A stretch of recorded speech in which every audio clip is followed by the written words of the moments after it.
Nina, tu sais que Jacques Brel est mort il y a 10 ans. Et quand on te rencontre, on ne peut pas s'empêcher de penser à lui. Est-ce que tu pourrais nous expliquer pourquoi tu as choisi cette chanson « Ne me quitte pas » Enfin, comment tu l'as découverte, quoi. Voilà ce qui s'est passé. J'étais à New York avec des amis qui viennent souvent à Paris. On était dans son bureau et il m'a dit « Je veux te faire apprendre une chanson.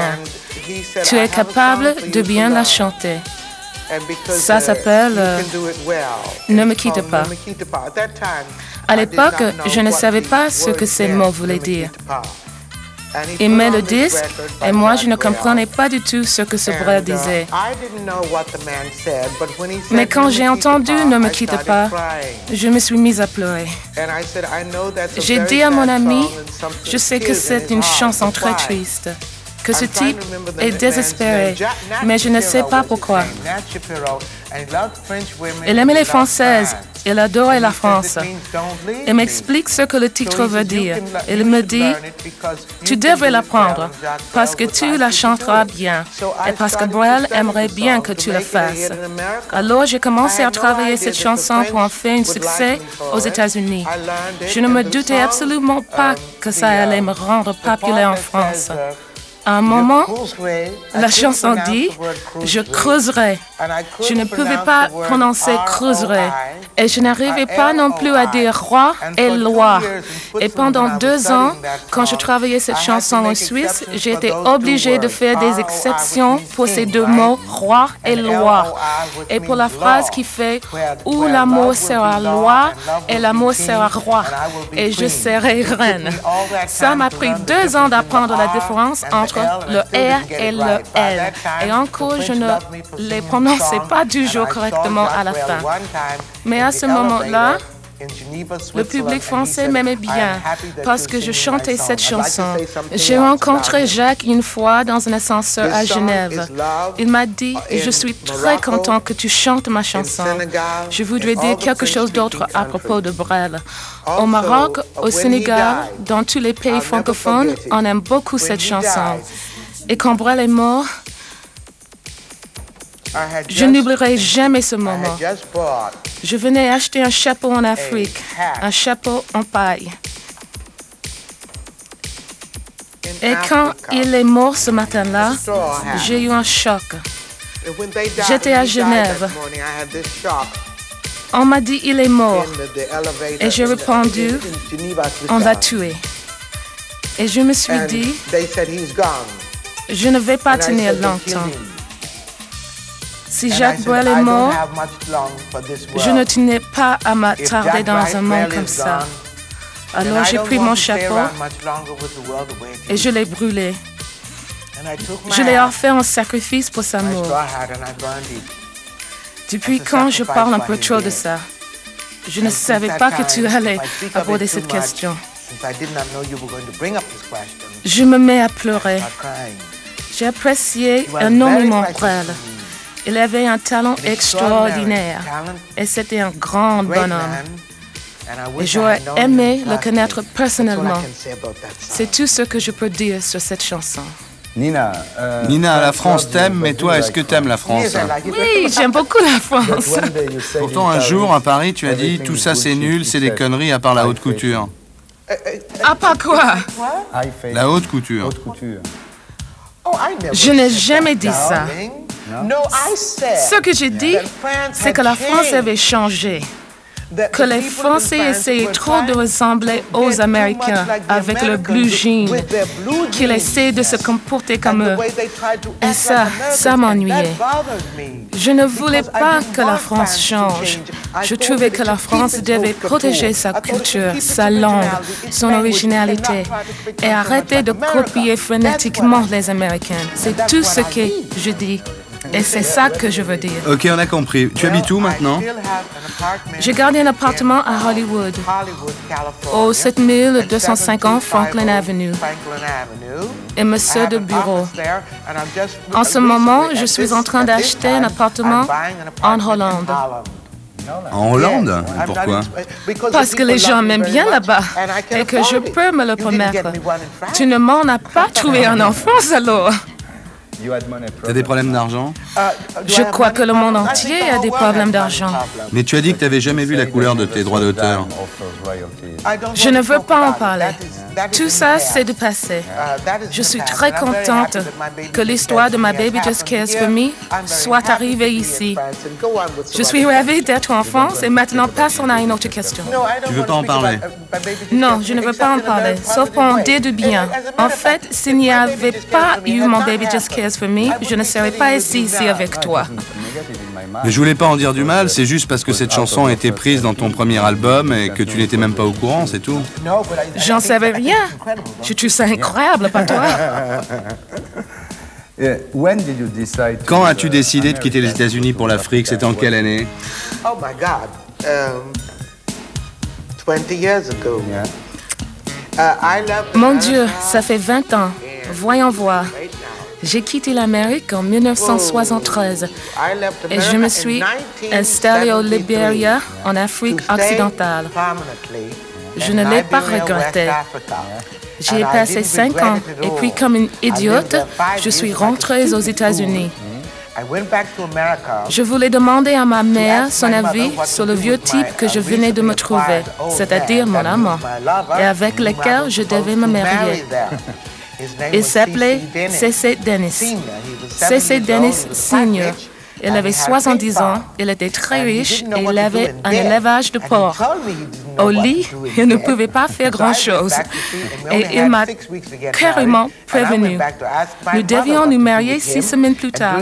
Et je suis allée voir ma mère pour lui demander son avis. Et là, j'ai vraiment fait une bêtise parce qu'il ne savait pas comment me joindre. Quand je suis rentrée au Libéria, j'ai appris que son fils, qui était ministre de l'Agriculture, avait été tué. Je ne m'en suis jamais remise de cette histoire. Voilà, c'est la première fois que j'ai quitté l'Amérique pour m'installer quelque part. Et je ne l'ai pas regretté, pas depuis. Même si j'ai perdu mon amant, j'ai vécu à la Barbade, en Suisse, à Paris, 3 ans. Tu étais au courant. Et maintenant, j'habite en Hollande. D'une certaine manière, je cherche toujours Dennis. Tu étais très préoccupé par le problème noir aux États-Unis. Tu crois qu'il est résolu maintenant? Non, le problème n'est pas résolu. Maintenant, c'est un problème économique. L'aspect racial est moins marqué qu'avant. Aux États-Unis, en ce moment, le problème, c'est l'argent. Tout le monde se bat pour gagner de l'argent. Et les inégalités entre les riches et les pauvres n'ont jamais été aussi fortes. Et si les Noirs américains ne s'accrochent pas comme des malades pour gagner plus d'argent, cet écart s'agrandira encore. To make more money, then the division between the poor and the rich becomes even greater than it was. Le fossé s'agrandit, tu veux dire? C'est ça. Et là-bas, les gens ne pensent qu'au gagner de l'argent. Je ne peux donc pas dire que la situation se soit vraiment améliorée. Le problème racial s'est atténué, oui. Les gens sont beaucoup moins obsédés par les différences raciales. Mais le problème économique a pris beaucoup d'importance, ce qui veut dire que les inégalités sont les mêmes, même si elles semblent différentes. Sans argent, tu n'es rien, que tu sois blanc ou noir. Mais le plus souvent, les plus pauvres sont les noirs.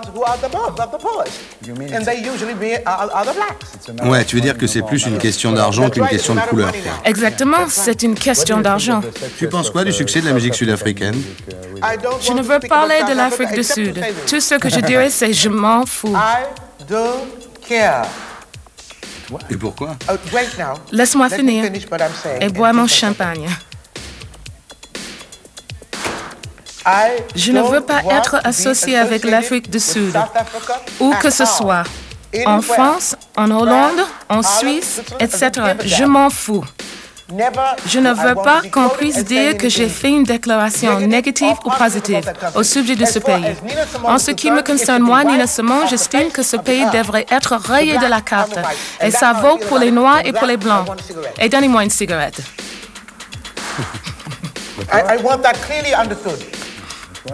Mais pourquoi? Parce que c'est un pays de fous. Tu veux même pas en parler, même pour dire ça? Non. C'est un truc tellement absurde, c'est la honte de l'humanité. Et je pèse mes mots vraiment. Tu crois que tout ça, ça finira dans un bain de sang? Quoi? Bah, que tout ça va se terminer sur un bain de sang? Oui, je m'en fous. Il faut que je sois très clair là-dessus. Tout le monde part du principe que parce que je suis noire et américaine, j'aime tous les noirs. C'est pas vrai, mon cher. Ne va jamais t'imaginer ça. Quelles sont les chansons que tu regrettes de jamais avoir chantées au cours de ta carrière? Tu tiens vraiment à le savoir? Ouais. J'ose à peine te le dire. J'ai peur qu'on me pique mon idée. Est-ce que je vais le donner quand même? Il n'y a pas d'amour heureux. Tu la chanteras? J'aimerais bien, même si je ne connais pas toutes les paroles. C'est une bonne réponse, de toute façon. Tu as commencé à chanter à 3 ans dans les églises. Tu crois encore en Dieu? Je crois en Dieu, dans tous les dieux, quels qu'ils soient, et surtout en Allah. Tu crois pas que ton type de vie t'amène à boire de l'alcool, à faire des excès? Sois clair maintenant. Le champagne, j'adore ça, en toutes circonstances, n'importe où, avec n'importe qui. Mais je fais très attention et c'est tout ce que je bois. Et puis je fume trop de cigarettes. Mais je ne prends jamais de drogue à part le champagne. Si tu considères le champagne comme une drogue, alors oui, je me drogue. Je ne bois que du champagne d'ailleurs. Qu'est-ce que tu penses des chanteuses noires d'aujourd'hui comme Whitney Houston par exemple? Elle a de la chance. Tu connais Shadé? Oui. Enfin, pas personnellement, mais elle s'est inspirée de moi. Tu savais ça? Non. Eh oui, elle s'est inspirée de moi. Qu'est-ce que tu penses de Diana Ross? Elle a de la chance et elle est pas mal. Elle a la chance de plaire aux jeunes. Personnellement, je n'aime pas ce qu'elle fait. Je préfère Stevie Wonder, par exemple. Enfin, il faut bien dire, je suis la plus forte.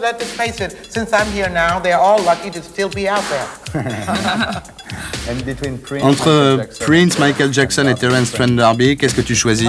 Michael Jackson. Tu sais pourquoi? Il a énormément de talent. Il s'est mutilé et c'est bien triste. À mon avis, il a fait pour échapper à son public. Mais des trois, c'est lui que je préfère. Dernière question, c'est vrai que t'es pas facile à vivre? Oui, je suis très difficile à vivre. Non, je plaisante. En fait, je suis très simple. Et les gens me demandent d'être profonde tout le temps. J'aimerais que ça soit clair.